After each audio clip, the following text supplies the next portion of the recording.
Hello, my name is Dustin Johnson, and this here is Austin Stern. We are the Johnson and Stern of Johnson and Stern Tax Solutions. And what we wanted to help our clients with today are estimated quarterly tax payments. I'll let Austin kick it off here with exactly what they are. Thanks, Justin. So, what are estimated quarterly tax payments? Now, if you earn income without withholdings, so this can be gig work, self-employment income. More often than not, it's like a DoorDash, an Uber, Lyft, anything where taxes are not withheld and you were a non-employee of the company. The IRS expects you to pay your taxes quarterly, not just in April. So, what are those due dates? Now, the due dates are April 15th, which does happen to be tax day. Then you've got June 15th, September 15th, and then January 15th of the following year. So, if the 15th happens to land on a weekend or federal holiday, then whatever that next business day would be when the taxes are due. So, if the 15th lands on a Sunday, that Monday the 16th is when they would be due.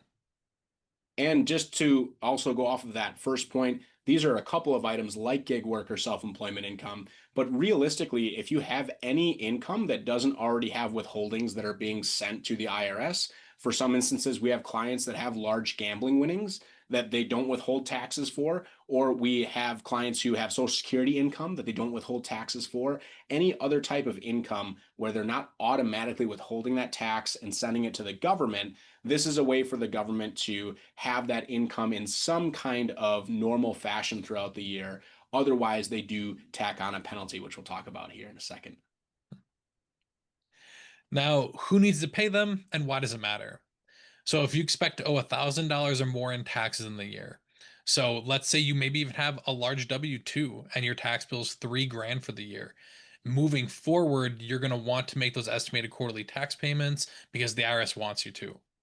Now, if you also have income without withholdings, like Dustin was mentioning, so if you have a 1099 NEC for non-employee compensation, a 1099 miscellaneous, rental income, anything where taxes are not automatically withheld from your paychecks, you're someone who needs to pay estimated quarterly tax payments. Now, why do you want to do this? Well, like Dustin just said, to avoid the IRS penalties and interest. So this last year, the penalty was 7%. So you can imagine 7% on a $2,000 tax bill definitely adds up if you're not making these payments. So, a quick example. Let's say your self-employment taxable income is $60,000. Your self-employment tax, which is a flat 15.3% tax, which we may talk about in one of our future videos, is about $9,200. Now, your federal income tax, that's just your normal federal income taxes, is about $8,200. When you combine those together, you get an estimated tax due of $17,433. Now, again, you don't make that payment all at once. It's split into 4 quarterly payments that are made on those due dates we talked about a second ago, and that would be $4,358 for each one of those payments. Essentially, it's a prepayment on next year's taxes. And when we think about this, like Austin has said a few times now, these are estimated. And so that means that we need really good data, if not a prior year tax return, to be able to understand what that estimated payment should be. So, how do I pay my estimated quarterly taxes? Well, luckily, there's a few different ways to do so. You can go to the irs.gov/payments and make the payments right there online, which Justin will go through here in just a second. You can use, if you're using a self-preparation website like a TurboTax and HR Block Online, you should be able to do it through there as well. And then lastly, with a tax professional's help, like Johnson Stern Tax Solutions, we can help not only schedule those payments out, but also make sure that those payments go through. So let's take a look at the actual website. So if we go to irs.gov/payments, let's say you're ready to make a federal estimated quarterly tax payment for next year. When you go to this website, it is just the normal payment website for the IRS. So if you were going to make a normal tax payment or give money to the IRS for any other reason that you might need to, this is the same website you would do for that. We're just going to select estimated tax payments to earmark what that money is going to be used for. So there's a bunch of options on here. You can pay right from your bank account, direct pay. That is my personal favorite one because we seem to have the least amount of issues and confusion around this one. But you are also able to pay by debit, credit card, or digital wallet. Your IRS account, I do recommend making an account with the IRS so you can get information quickly without having to call the IRS. So doing that as soon as you're able to, and you can pay online through that account as well too. Now, it does say business tax account. What are business tax returns? Those are 1065s, partnerships, or 1120Ss, S Corp returns. Now, when we're talking about quarterly estimated tax payments, we're almost always talking about individual income tax returns. These are your 1040s. 99.999% of our clients, if they're making an estimated tax payment, they're going to be doing an individual payment. So let's walk through the easiest way. I think the easiest way, again, is with direct pay. So you can click on direct pay, and it's going to put you through a few more windows here. Pay personal taxes, pay individual tax, and we'll get to this bank account direct pay option where it says pay personal taxes. So you can go ahead and click on make a payment. And again, if this option doesn't work for some reason, there are other options, and you can always call the IRS to help make a payment as well too.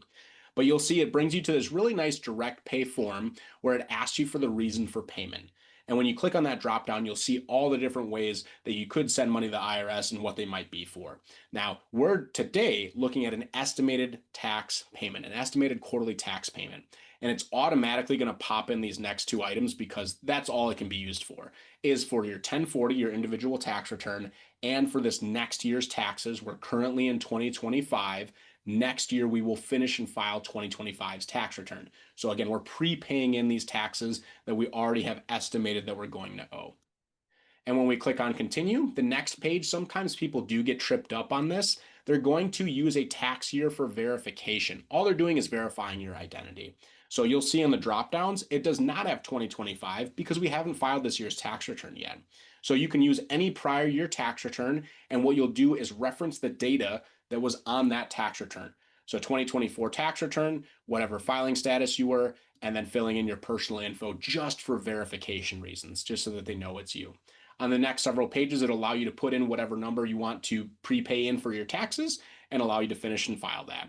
Make sure that you keep the receipt of that. I always make sure our clients are keeping the date and the amount and the agency that they paid. This is the IRS. These are your federal taxes. So keep track of that date. Usually it's going to be those quarterly estimated tax due dates. Those are when most people make them. But if for some reason you're late or early, just keep track of those dates and the amounts.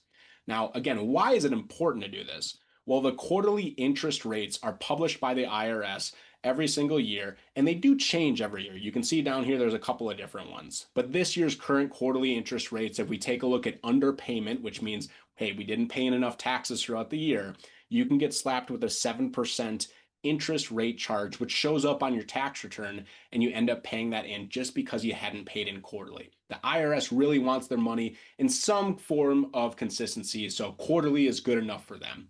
And again, you may have income that fluctuates. So if you have income that was a really good quarter, you may be paying more in your estimated tax payment than if the next quarter it was lower, maybe you're paying less. And at the end of the year, what happens is you'll give us these receipts and let us know how much you've prepaid in.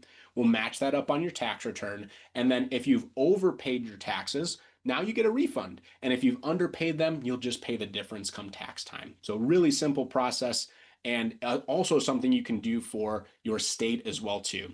Now there are 9 states that don't have income taxes. So if you live in a state like Florida, Washington, Texas, Nevada, where they don't have state income taxes, you don't need to worry about making quarterly estimated tax payments for your state. But if you're in the scenario like Austin had shown, where you have $60,000 in business profit, it might make sense to also do the same for your state if you're running into that underpayment penalty showing up on your tax return as well too.